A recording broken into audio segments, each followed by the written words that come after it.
May 28th, 2022, the first time in my life ever swung a golf club. From then on till today, I've hit a lot of balls and I've gone to a lot of different driving ranges. During those range sessions, when I discovered something major, it wasn't every range session, but I wrote it down. And I have this journal, a long journal, starting from May 28th, 2022, all the way to sometime last week or something. In this video, what I'm gonna do, go through every entry of my journal and pick one swing thought that I thought was most important of that year and share with you guys. These are the greatest swing thoughts that I've discovered every year since I've started golf 3 years ago. Enjoy. Okay, let's start with the major discovery of 2022. So this is a swing thought that I think is very basic. That's why I discovered it very early. The good old adage of keeping your head back. I don't want to be just one of those, another YouTube video that just says keep your head back. I want to explain why. Generally, people understand that you end up going left in your golf swing as a right-handed golfer. If the majority of your mass moves one way, you're going to fall forward. If I move my head to the left as well, I'm going to fall forward. To prevent that, you are moving your head back, acting as a counterbalance so that you can stay centered in your swing. Rather than, going up here, coming all together at once, falling over like that, I'm able to stay centered a little, really helping me with consistency. This is kind of what that looks like.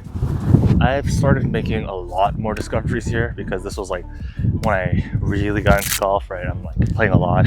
So it was really hard to choose one. And I think I'm gonna make future videos to cover the other ones because the other ones are pretty good too. The one thing I did choose here is about wrist loading. Anytime there's a exertion of energy, say like you're doing a basketball free throw, you bend your knees. Explosive movement, just like a golf swing. If you find that your wrists are another way or addition or source of flex and power, you can get a lot of distance with your clubs like driver. Now, I do want to mention wrist because it's actually the lack of wrist that decreases power. And say in an approach shot, you want that lack of wrist. You don't need that extra explosion of power. My approach shot is a lot of no wrist on purpose because I'm not interested in power.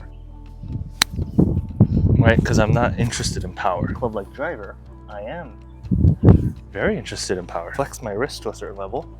That explosion lets me multiply my speed. I would never do a no wrist shot on a driver, right? I would go like 50 yards. I want to think about a certain amount of a wrist flexion movement here.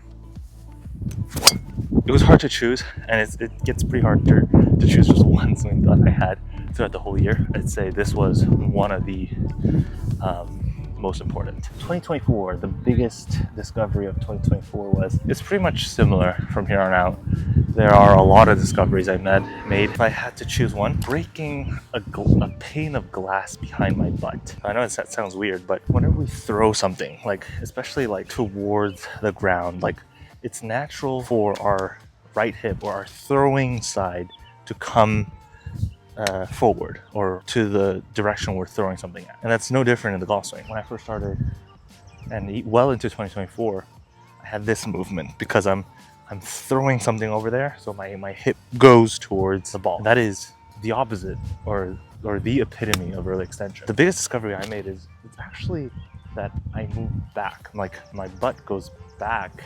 That prevents the early extension. And you see a lot of these pros, their slow motion swing, how like the butt stays on this certain imaginary wall. It's not that they stay on it, it's that they also have a natural inclination to come forward, but because they're pushing back as hard as they can, it cancels out on video, so it looks like it just stays on. I can guarantee you a lot of the pros are thinking about breaking a pane of glass behind their butt during the downswing. So rather than coming towards the ball like that, because this would not break that glass pane, right? That would just that would do nothing to it. What you want to do is break it in the downswing. So this is what that looks like.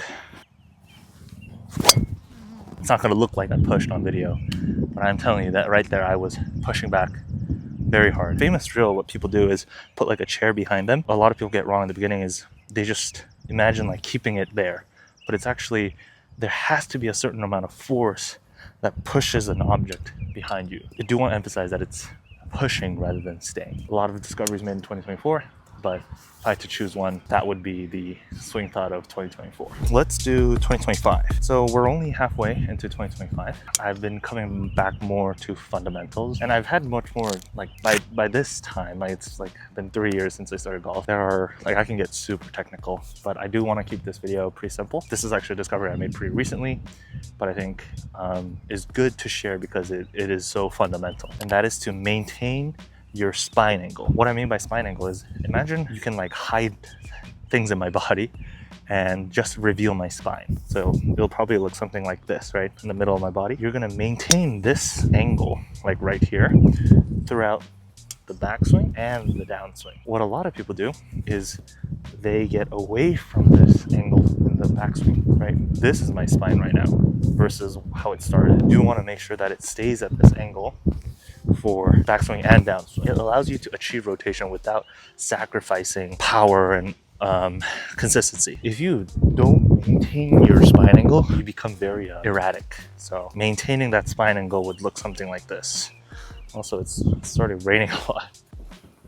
It might not show in these one swings. If you look forward in the swing, it will come out. That's 2025. So those were, I think, 1, 2, 3, 4 major discoveries I could choose from my journal. There will be more. There are so many that I didn't go through, but for this first video, I think that's a good start. So thanks for watching, and I'll see you in the next one.